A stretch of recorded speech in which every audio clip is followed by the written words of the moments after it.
सर्व अच्युत गोत्रे बंधू आणि भगिनी, त्याचप्रमाणे साधू संतांना दंडवत प्रणाम.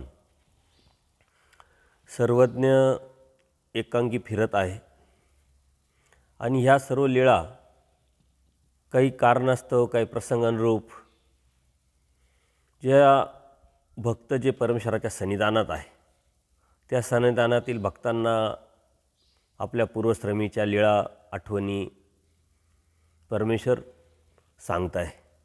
काल आपण बघितलं, ज्या रस्त्याने कोणीही लोक जात नव्हते, रानरेड्यामुळं हा रस्ता बंद होता. तो रस्ता परमेश्वराने सुरू केला. रानरेड्याची जी क्रोध आहे तो हरण करून त्याला त्याच्या रस्त्याने आणि ह्या रस्त्यावरती लोकांना पाठवून ती जे जागा होती ती परमेश्वराने निर्भय केलेली आहे. आणि तसेच पुढं देव निघाल्यानंतर एका मंदिरात जातात. त्या मंदिरात सायंकाळची वेळ असते आणि मुक्कामासाठी परमेश्वर त्या मंदिरात गेल्यानंतर तिथं काही मजूर लोक त्या राजाने ठेवलेले असतात. दुसऱ्या दिवशी त्या राजाच्या शेतीवर काम करण्यासाठी त्यांचे जे काही शिपाई आहे ते येतात त्यांना नेण्यासाठी.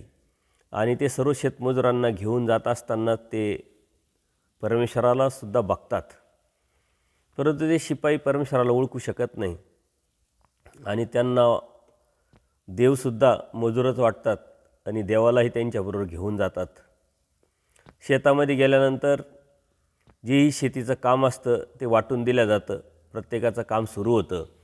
त्याप्रमाणे परमेश्वरालासुद्धा, सर्वज्ञांनासुद्धा ते काम दिलं जातं आणि ओळीमध्ये बसवलेले असताना सर्व शेतमजूर आपापलं काम करतात.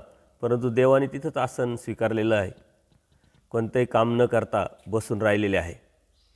हे त्या शिपायांच्या लक्षात येतं आणि शिपाईच्या लक्षात आल्यानंतर ते जो बी मुख्य आहे त्या मुख्याला, राजाला जाऊन सांगतात की सर्व मजूर काम करतात, परंतु एक जो आहे तो काम करत नाही, तो फक्तच बसून राहिलेला आहे. काही समजत नाही का आणि कशासाठी. त्याला आश्चर्य वाटतं की सारे मजूर आजपर्यंत येतात, इमानी इतबारे कामं करतात, त्यांच्या मनामध्ये एक भीती पण असते, अभिलाषा पण असते, आणि हा असा कोण आहे का जो काम करत नाही, बसून राहिला आहे, ऐकत नाही. त्यालाही आश्चर्य वाटलं आणि तो स्वतः बघायला घोड्यावरून येतो आणि देवाजवळ गेल्यानंतर त्याच्या लक्षात येतं, खूप मोठा पश्चाताप होतो. तो घोड्यावरून उडी मारतो आणि रागवतो का हे कुणी केलं, हे तर गोसावी आहे. आणि म्हणून ते देवाला विनंती करतात, देवाला माफी मागतात आणि देवाला विनंती करून शेताच्याच बाजूला एक झाड असतं, त्या झाडाखाली जाऊन स्वतः त्याच्याकडे जो कपडा असतो त्या उंची कपड्याने आसन करून देवाला बसवतात. आणि त्या शेतामधले जे बी फळं असतील, काही खाण्यासारखं जे बी वस्तू असतील ते आणतात, देवालाच देतात. आणि त्या मजुराईसाठी जे बी अन्न जेवण आणलेलं असतं त्यातूनसुद्धा देवाची आरोग्यना करायला ती विनंती करतात आणि देव आरोग्यना करतात. कोणत्या प्रकारचं संभाषण नाही, चर्चा नाही. त्यांनी देवाला काही विचारलं नाही, देव त्याला काही बोलले नाही. परंतु ज्या जीवाची जी कणव असेल, अवस्था असेल, ते परमेश्वर स्वतः जाऊन स्वीकारतात. त्याच्या संस्कारानुसार तो करतो, अन्यथा स्वतः जाऊन परमेश्वर ते स्वीकारत असतात. गोविंदप्रभूंच्या लीळांमध्ये जर आपण गेलो तर आपल्या लक्षात येईल की जबरदस्ती परमेश्वर त्या घरामध्ये जातात, भाकर खातात, मुलांच्या ताटामध्ये जाऊन जेवतात. तसंच स्वामी श्री चक्रधरांचं हे एकांकीचं विहरण चालू आहे आणि ह्या विहरणातून अयोग्य जीवाला योग्य करणं, ज्याची कणव असेल, ज्याचा संस्कार असेल, ज्याचा अधिकार असेल, त्या जीवाकडून ते जे आहे ते स्वीकारणं. अर्थात अहेतुक मायापूर भजन प्रेमाप्रती साधन. हे जे जीव आहे हे कोणी ज्ञानाला, कोणी प्रेमाला पात्र आहे आणि अहेतुकपणे परमेश्वर त्यांच्याकडून स्वतःहून जाऊन ते त्यांचं जे बी आहे ते स्वीकारतात आणि पुढं जाऊन त्यांना योग्य करून प्रेमाचे अधिकारी बनवतात. अशा पद्धतीनं परमेश्वर त्याचं जे आहे ते स्वीकारून पुढं जातात. पुढं जाताना देव लोणार तीर्थीला गेलेले आहे. तिथं लोणार तीर्थ आहे. त्या लोणार तीर्थावरती गेल्यानंतर एक विशिष्ट मंदिरामध्ये, कमळाईच्या देवळामध्ये ते राहतात, फिरायला जातात. आणि त्या दिवशी सोमवती पर्व आहे, त्यामुळे खूप लोकांची गर्दी असते. देवाला लोक येत राहतात आणि त्याच्या वेळेस तिथला जो राजा असतो देवगिरीचे राजे कान्हरदेव तेही त्या देवतेच्या दर्शनाला आलेले असतात. ते भक्त असतात त्या देवतेचे. बरोबर त्यांच्या राजकुमार पण असतात. ते राजकुमार असतात महादेव, कान्हरदेव. तर ते राजकुमार जे आहे हे पण आलेले असतात. आता ही जी लीळा आहे देवाने कधी सांगितली का ज्या वेळेस देव वेरूळला असतात आणि वेरूळला असल्यानंतर त्या ज्या महादेव राजाचे जे आहे सर्व जे सैनिक असतील, मंत्रिमंडळ असेल, ते देवाच्या दर्शनास जातात, वेधल्या जातात. एकदा असेच ते महादेव राजे आपल्या राजदरबारात आल्यानंतर कोणीच तिथं दिसत नाही त्यांना. आणि न दिसल्यामुळे ते विचारतात की अरे कोणीच का आलं नाही. आणि मग एक प्रधानमंत्री असतो, तो म्हणतो तुम्ही अभय द्याल तर आम्ही सांगतो. म्हणे सांगा. म्हणे वेरूळला असे असे देव आलेले आहे, काय सांगू त्यांचं लावण्य सौंदर्य, आम्ही त्यांच्याकडे दर्शनाला जात असतो. त्यालाही आश्चर्य वाटतं, तोही वेधल्या जातो नाव ऐकल्यानंतर. आणि तो म्हणतो मग मलाही दर्शनाला यायचं आहे, तुम्ही त्यांची परवानगी घ्या, मी पण दर्शनाला येईल. त्यावेळेस ते राजे पहिल्या दिवशी दर्शनाला निघतात. पाऊस पडतो, अपशकुन झाला म्हणून ते थांबतात. दुसऱ्या दिवशी दर्शनाला निघतात, हत्ती मरतो, अपशकुन झाला म्हणून थांबतात. तिसऱ्या दिवशी मात्र ते निग्रह करतात की आज काही झालं तरी आपण त्या गोसावींच्या देवाच्या ईश्वर पुरुषाच्या दर्शनाला जायचं. आणि इकडं लगेच बाईसांना आणि देमाईसाला देव सांगतात की आपल्याला पुढं जायचं आहे, राजा दर्शनाला येतो आहे. बाईसा म्हणते येतो आहे, चांगलं आहे, राजा दर्शनाला येतो आहे. म्हणले राजा येईल दर्शनाला, पण मग तुम्हाला आमच्याजवळ राहता येणार नाही म्हटले. आणि मग बाईसाला भीती वाटते. ते म्हटले नाही नाही बाबा, तसं जर होत असेल तर तो न येणंच चांगलं. म्हणजे न येणं चांगलं असं वाटत असेल तर मग इथून बिराड हलवावं लागेल. आणि देव पुढं निघतात. आणि त्यावेळेस ही लोणार तीर्थाची लीळा परमेश्वर सांगतात. कारण हा जो महादेव राजा होतो तो कान्हरदेवाच्या बरोबर देव आलेले होते दर्शनाला. त्यावेळेस ते लहान असते. त्यावेळेसच देवाची त्यांची दर्शन झालेलं असतं, देवाची त्यांची भेट झालेली असते, परंतु कोणत्या प्रकारची चर्चा नाही. ते आल्यानंतर तिथं दर्शन घेत होतो, पुजाऱ्याला आजूबाजूच्या लोकांना दान देतो. आणि त्या पुजाऱ्याला सहज तो विचारतो का भाऊरावच्या देवळात कोणी आलेलं आहे का इथं, का ज्यांना आम्हाला दान देता येईल, किंवा काही अलौकिक असेल, काही वेगळं असेल. आणि मग त्याला पुजाऱ्याला विचारल्यानंतर तो पुजारी म्हणतो का कमळ भैरवाच्या देवळामध्ये एक पुरुष आहे, काय सांगू त्यांचं सौंदर्य लावण्य म्हटले.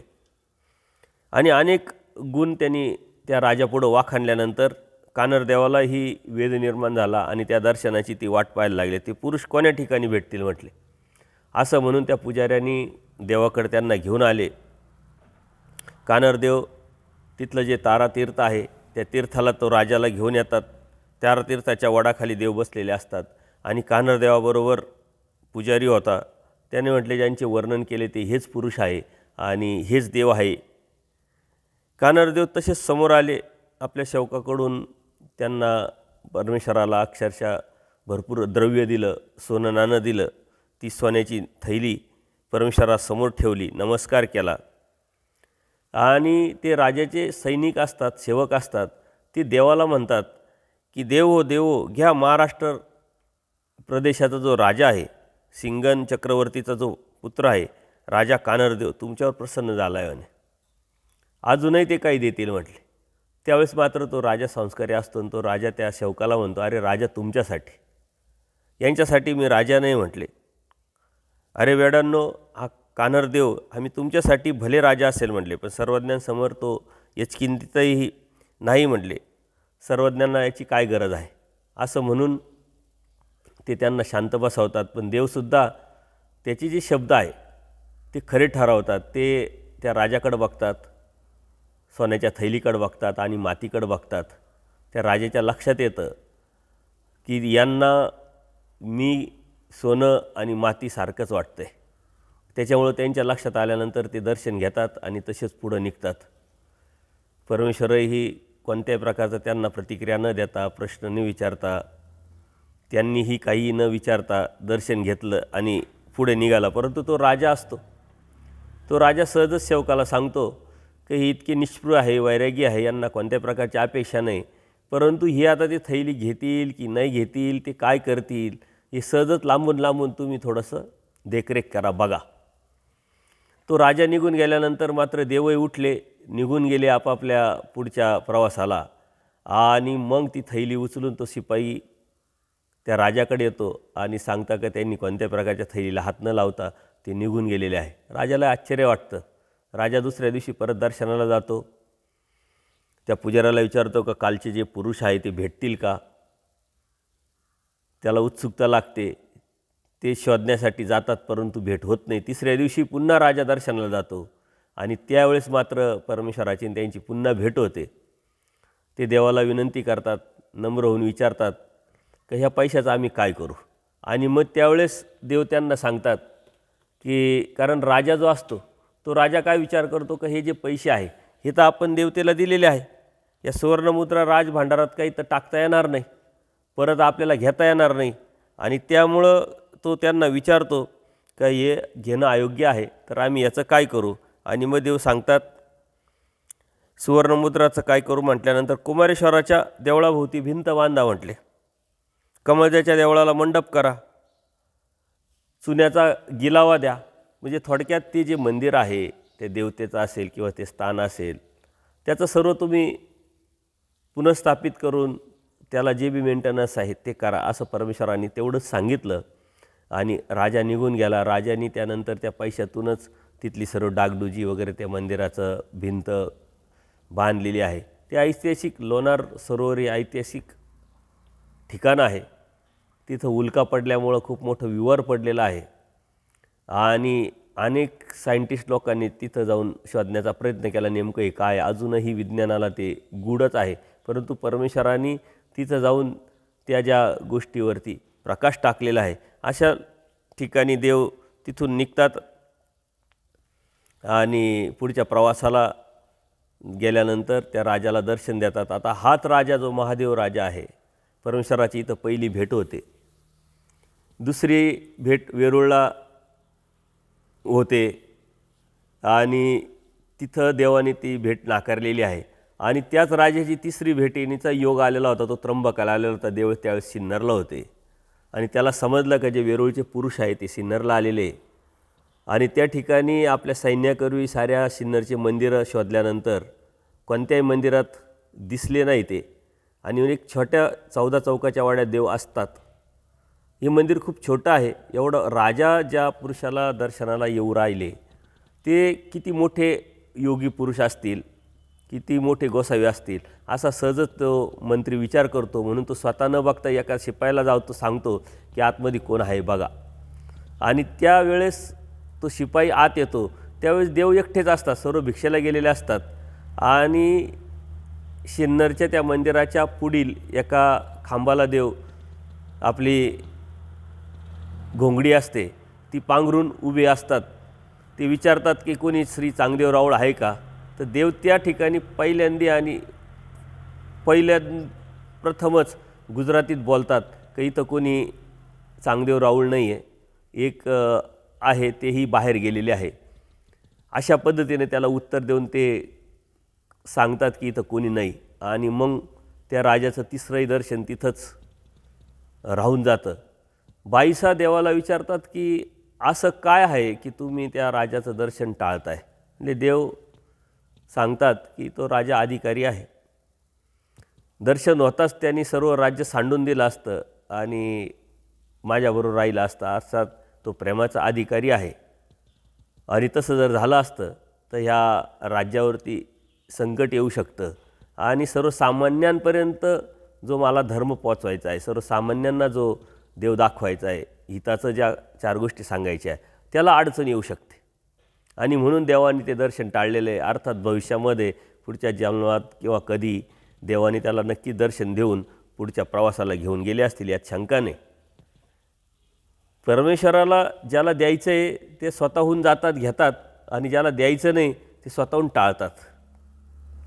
हे सर्वस्व जीवाचं पूर्वकर्माचं जे फलित आहे त्याच्या ह्या गोष्टी आपल्याला लक्षात येतील. एवढा मोठा राजा, त्याला देवाने दर्शन टाळलं आणि ज्या ठिकाणी ज्या जीवाची योग्यता आहे, पात्रता आहे, स्वतःहून जातात आणि दर्शन देतात, त्याचं जे बी आहे ते उपहार स्वीकारतात, त्याच्या विनंतीला मान देतात. असे ह्या परमेश्वराच्या अलौकिक लीळा परमेश्वर करत असतात. तशीच आपणही अपेक्षा करावी का देवाने आपल्याला टाळू नये आणि इतकं आपण मोठं होऊ नये की देवाने आपल्याला टाळावं. मग परमेश्वराचं अप्राप्तीचं दुःख प्रार्थना जर आपण करत राहिलो, अर्थात आपली परमेश्वराच्या प्रती जर असली, तर नक्कीच परमेश्वर आपल्याला पुढच्या प्रवासाला अशाच पद्धतीनं घेऊन जाऊ शकतात. अर्थात पुढचा प्रवास म्हटल्यानंतर आपल्याला असं वाटतं की हे जन्म देणं, परंतु देवाने सांगितलं येत एक जन्म दिजो का, जन्म देणं म्हणजेच परमेश्वराच्या पुढच्या प्रवासाला जाणं आहे. परंतु तो कसा द्यायचा, तर परमेश्वराने सांगितलेला तत्त्वसिद्धांत आचाराच्या विचाराच्याने आपण जर देऊ शकलो तर तो परमेश्वर आपल्याला भेटणार आहे. नाही तर अनंत जन्म अनंत सृष्टी अशाच गेलेल्या आहे. प्रत्येक गोष्टीला आपण जन्म दिलेला आहे, परंतु परमेश्वर म्हणतात एक जन्म आम्हाला देऊन बघा, मग आम्ही काय करतो तुमच्या जीवनाचं हे आव्हान करताय. परंतु ती गांभीर्यपूर्वक आपण त्याचा विचार करून ज्यावेळेस परमेश्वराला आपण परमेश्वराच्या खावणीनुसार, परमेश्वराच्या प्रवृत्तीनुसार आणि परमेश्वराच्या काळानुसार ते तत्त्वसिद्धांत आचारा विचाराच्या चौकटीत बसून जर आपण जन्म द्यायला सुरुवात केली तर नक्कीच परमेश्वर आपल्याला भेटेल, यात शंका नाही. पुढे जाऊन परमेश्वर ठाकुराच्या पत्नीला पुत्रदान देतात. एक ठाकुरात सर्वज्ञाला विनंती करतात. परमेश्वर एका झाडाखाली बसलेले असतात निवांतपणे आणि तो ठाकूर जाता आता देवाला बघतो. त्याला मुलगा नसतो आणि मुलगा नसल्यामुळं त्याच्या मनामध्ये एक दुःख असतं, एक सल असते. तो देवाला बघतो आणि देवाला जाऊन विनंती करून दर्शन घेऊन माझ्या आवाराला तुम्ही यावं अशी विनंती करतात. देवसुद्धा त्याची विनंती स्वीकारतात. सर्वज्ञांनी आल्यानंतर मग त्यांना मर्दाना माज्ञ होतं, आंघोळ होते आणि आरामासाठी देवाला एक विशिष्ट शयनगृहामध्ये व्यवस्था केल्यानंतर तिथं पाठवलं जातं आणि विश्रांतीसाठी देव गेल्यानंतर मात्र त्या ठाकुराला 2 पत्नी असतात. त्याला सहजच मनात येतं की ह्या पुरुषाकडून जर आपल्याला मुलगा झाला तर आपल्या राज्याचा वारसदार आणि आपलं भाग्य चमकेल आणि म्हणून तो आपल्या पहिल्या पत्नीला देवाकडे पाठवतो सेवेसाठी. देवाची ती सेवा करतात. सेवा केल्यानंतर बराच वेळ झाल्यानंतर देव म्हणतात बाई जा आता तुम्ही विश्रांतीला. आणि मग ती देवाकडं विनंती करते की देवा मला पुत्र नाही, मला पुत्र व्हावा. म्हणजे ठीक आहे आमची प्रवृत्ती नाही, तुम्ही जा म्हटले. ती गेल्यानंतर त्या ठाकुराला ती सांगते आणि त्या ठाकुराला असं वाटतं की हिचं वय जास्त झालेलं आहे, त्याच्यामुळे हिला पुत्र होतो की नाही या उद्देशाने देवाने हिला सेवा नाकारली. म्हणून तो दुसऱ्या पत्नीला आपल्या पाठवतो. ती आल्यानंतरही ती यायच्या अगोदर देव म्हणतात की बाई इथं प्रवृत्ती नाही, तुम्ही जा. आणि मग ती आल्यानंतर त्या ठाकुराला सांगते आणि त्या ठाकुराला दुःख होतं की मला तर पुत्र हवा आहे आणि मी तर कितीतरी देवतेची भक्ती केली, कितीतरी नवस्तापच जप्य केलं, परंतु मला होत नाही. त्याच्या मनामध्ये एक भावना असते का हे देव नक्कीच मला पुत्र देऊ शकतात. आणि अशा पद्धतीनं मग तो देवाकडे जातो आणि देवालाच विनंती करतो की जिजू माझ्या पत्नीचा सेवेचा स्वीकार आपण केला नाही, मी निपुत्रिका आहे, मला पुत्र हवा आहे, माझ्या पत्नीची आपण सेवा स्वीकारावी, मला पुत्र लाभ द्यावा. अशा पद्धतीने देवाला ते विनंती करतात. कारण मी आत्तापर्यंत अनेक देवतेची भक्ती केली, अनेक नवस जाप पे तप केलं, परंतु मला पुत्र झाला नाही म्हटले. आणि त्यामुळं तो देवाला विनंती करतो, सर्व हकीकत सांगतो, दुःख व्यक्त करतो आणि मग देव म्हणतात तुम्हाला पुत्र होईल असा वर देतात. आणि पुत्रदानाचा वर दिल्यानंतर तेही निश्चिंत होऊन जातात. नंतर देवही त्यांच्या सेवेचा थोडे दिवस लाभ घेतात आणि देव पुढच्या प्रवासाला निघतात. नंतर त्या ठाकुराला पुत्र होतो आणि असं म्हटलं जातं का हाच पुत्र मग नंतर 100 वर्ष जगतो तो गोविंदप्रभू बाबांच्या सन्निधानात. अशा पद्धतीनं अनेक लीळांची ही गुंफण जेव्हा आपण करू तेव्हा आपल्या लक्षात येईल का कोण कुठं कधी देवाला भेटले आणि पुढं जाऊन त्यांचं काय झालं. अर्थात हा अभ्यासाचा, ज्ञानाचा, संशोधनाचा, चिकित्सेचा विषय आहे, परंतु आपण त्याच्यात खोलात जात नाही. आपण लीळा बघतो, वाचतो आणि पुढं पुढं सरकत असतो. आपणही काही अभिलाषेपोटी या सांसारिक सुखाच्या अनुषंगाने धार्मिकता करत राहतो, त्याच्यामुळं आपण खोलात जात नाही. परंतु परमेश्वर सृष्टीनिर्मितीच्या पाठीमागचा परमेश्वराचा उद्देश, परमेश्वराच्या स्वतःच्या अवताराचा उद्देश आणि आपला बोध देण्याचा जो उद्देश आहे, ही फक्त जीवाचं हित आहे. या जन्ममृत्यूच्या फेऱ्यातून, या दुःखातून या जीवाला काढणं आणि पुढच्या प्रवासाला घेऊन त्या जीवाची अयोग्यता नासून, कर्मनाश करून त्याला आनंद देणं आहे. आणि त्या जीवाने जे जे मिळवलेलं आहे, जसे जशी संस्कार आहे, जसं हेतूनी जी धार्मिकता केलेली आहे, त्या अनुषंगाने परमेश्वर त्या जीवाला जाऊन स्वतः हे दान देत असतात. अर्थात हे सारे जीव आहे, हे अन्य देवतेची भक्ती करणारे असले तरी संस्कारामुळं अहेतुकपणे आणि कोणत्या प्रकारचा अपेक्षा न ठेवता जेव्हा त्यांची भावना निर्माण होते, तेव्हा नक्कीच ते परमेश्वरापर्यंत पोचतं आणि परमेश्वर त्यांच्यापर्यंत पोचतो आहे. म्हणजे आपलं काय देवापर्यंत पोचलं पाहिजे जेणेकरून देव आपल्यापर्यंत पोचेल, हे जरी आपल्याला कळालं तरी परमेश्वराची भक्ती खूप सोपी, सरळ, परमेश्वराची प्राप्ती खूप सोपी आपल्याला वाटेल. कारण आपल्याला काय करावं हे कळत नाही आणि म्हणून आपण जे परमेश्वराला पर्यंत पोचेल किंवा जो परमेश्वर आपल्यापर्यंत येईल अशी या कृती आपल्याकडून आजपर्यंत झाली नाही. म्हणून आपणही परमेश्वरापर्यंत किंवा परमेश्वर आपल्यापर्यंत पोहोचला नाही. आणि त्याच्या पाठीमागे लागतं फक्त तळमळ, आर्तता, अहेतुक भाव, तोची व्हावा, तोची भेटावा ही इच्छा, ही वासना जर असेल तर नक्कीच परमेश्वर आपल्याकडून अशी क्रिया करून घेतील की जी क्रिया परमेश्वरापर्यंत पोचेल आणि त्या परमेश्वरापर्यंत पोचलेल्या क्रियेनुसार परमेश्वर आपल्यापर्यंत पोचतील. या जीवांनी अशा क्रिया केलेल्या आहे म्हणून परमेश्वर स्वतः त्यांच्यापर्यंत पोचलेले आहे. बायसांच्या बाबतीत देव सांगतात की पाठीमागील जन्मामध्ये त्यांनी परमेश्वराची ईश्वर सेवा घडलेली आहे त्यांच्या हातून, म्हणून आम्ही घरी जाऊन संबंध दिलेला आहे, भांडारेकरांच्या घरी जाऊन संबंध दिलेला आहे. तसेच ह्या भक्तांनासुद्धा स्वतः जातात, वाडोवेडी फिरत असताना ज्याची ज्याची कणव असते, जसं अधिकार असतो, त्या भक्ताकडे स्वतः जातात, प्रसंगानुरूप त्या भक्ताला जे बी भेट देतात, दर्शन देतात, त्याच्या विनंतीला मान देऊन त्याच्या उपहाराचा स्वीकार करतात. अशा पद्धतीनं ह्या परमेश्वराच्या अलौकिक लीळा होत असताना पुढं परमेश्वर जात असतात. असेच एक ठिकाणी परमेश्वर एका मठामध्ये एक संन्यासी राहत असतो. त्या संन्याशाला 2 शिष्य असतात आणि ते 2 शिष्य त्याची सेवा करत असतात. परंतु एक हुशार असतो, पाठांतर, अभ्यास, ज्ञान सर्व त्याला येत असतं.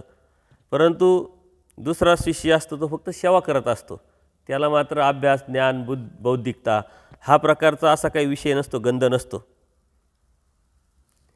तर त्यावेळेस वारसदाराचा प्रश्न निर्माण होतो आणि ह्या वारसदाराचा प्रश्न निर्माण झाल्यामुळं ते एक आट टाकतात की ज्याला अभ्यास येतो तो म्हणतो की जो हे पुस्तकं वाचेल, शास्त्र घेईल, शास्त्र समजावील, तोच या गादीचा वारसदार होईल.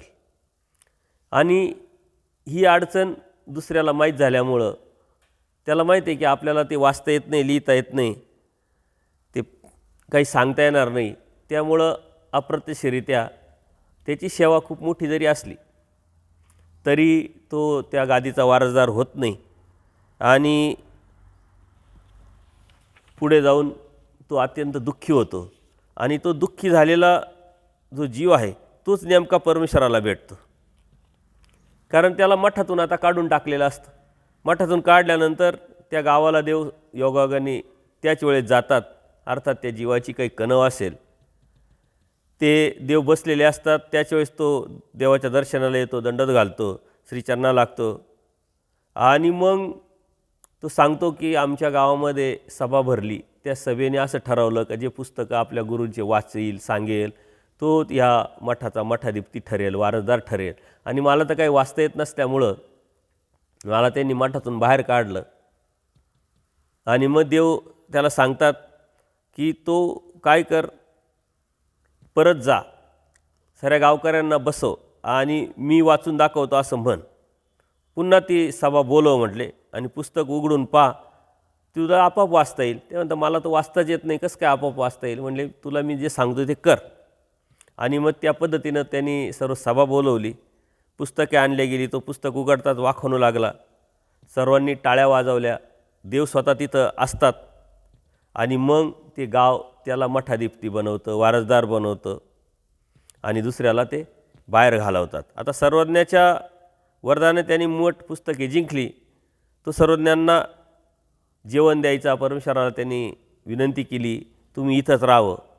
ओट्यावर देव ज्या ठिकाणी झोपायचे त्यावेळी सर्वज्ञ निघून पाहत होते, निघून जायची इच्छा प्रवृत्ती होते, तेव्हा सर्वज्ञांना ते निघू देत नव्हते. देव म्हणतात शेवटी मला त्याच्याबरोबर भांडण करून निघून जावं लागलं, कारण देव म्हणतात बाईसा मा दाईसा सर्व आहे. ते म्हणतात तो मला जाऊच देत नव्हता, कारण आता त्याची निष्ठा बसली होती, त्याचा भाव बसला होता. या देवामुळं मला मठाधिपतीपण किंवा वारसदार म्हणून किंवा 4 गोष्टी मला यायला लागल्या, म्हणून देवावरची त्याची निष्ठा असल्यामुळं त्याला असं मनामध्ये भीती असावी का देव जर गेले आणि परत हे मायाकडून जातं का काय, कारण जीव स्वार्थी आहे.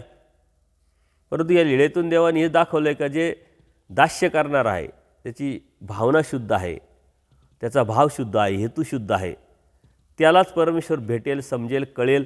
अन्यथा जो ज्ञानी आहे, खूप पुस्तक वाचू शकतो, सांगू शकतो, खूप ज्ञानाच्या गोष्टी करेल, याचा अर्थ त्यालाच देव भेटेल असं नाही. ते दास्यमोचक पूजनीय माईम भटांच्या पहिल्याच भेटीत देवाने जे तत्त्व सांगितलं आहे, एका परमेश्वराशिवाय आणि दास्याशिवाय परमेश्वर प्राप्त होत नाही. हे दास्य अहेतुक आणि अदृष्ट परमेश्वराच्या प्राप्तीच्या अनुषंगाने शुद्ध भावनेने जर आपण केलं, धर्मसेवेचा भाव आपला, हेतू आपला परमेश्वरा प्राप्तीचाच जर असला, तर नक्कीच परमेश्वर आपल्याला ज्ञान देतील, समज देतील, बोध देतील. त्या बोधाद्वारे जी आचारप्रणाली आहे ती करण्याची हिंमत पण देतील. म्हणून त्याच्या पाठीमागं आपला भाव फक्त शुद्ध असला पाहिजे. आणि अशा कितीतरी लीळा आणि कितीतरी आख्यायिका आपल्या धर्मामध्ये आहे. हजारे वालेराज म्हणून एक आख्यायिका आपली आपण कितीतरी वेळा ऐकत असतो का त्यांना कोणत्या प्रकारचं ज्ञान नव्हतं, परंतु सेवेचा भाव असल्यामुळं ते वारसदार होतात आणि नंतरच्या काळामध्ये पूर्वी प्रकरणावरती 6 महिने ते पोथी करतात. याचा अर्थ परमेश्वराची प्रवृत्ती जर असेल तर कोणत्याही जीवाला परमेश्वर काही देऊ शकतात, कारण परमेश्वर अनार्जित दाता आहे की जे आपण अर्जन केलेलं नाही, जे आपण मिळवलेलं नाही, त्यालाही परमेश्वर देऊ शकतात. म्हणून हा अनार्जित दाता परमेश्वर आपल्याला समजला आहे, कळाला आहे. त्या परमेश्वराकडून मात्र परमेश्वरालाच आपण मागावं, त्या परमेश्वर भेटावा हीच इच्छा करून जर आपण आपली धार्मिकता अहेतुकपणे अदृष्टपर जर करत राहिलो, तर नक्कीच परमेश्वर याची जाणीव, याची उमट आपल्याला देऊन त्या परमेश्वरापर्यंत आपणही पोचू शकतो. सर्वज्ञ श्री चक्रधर स्वामी की जय. दंडवत हो.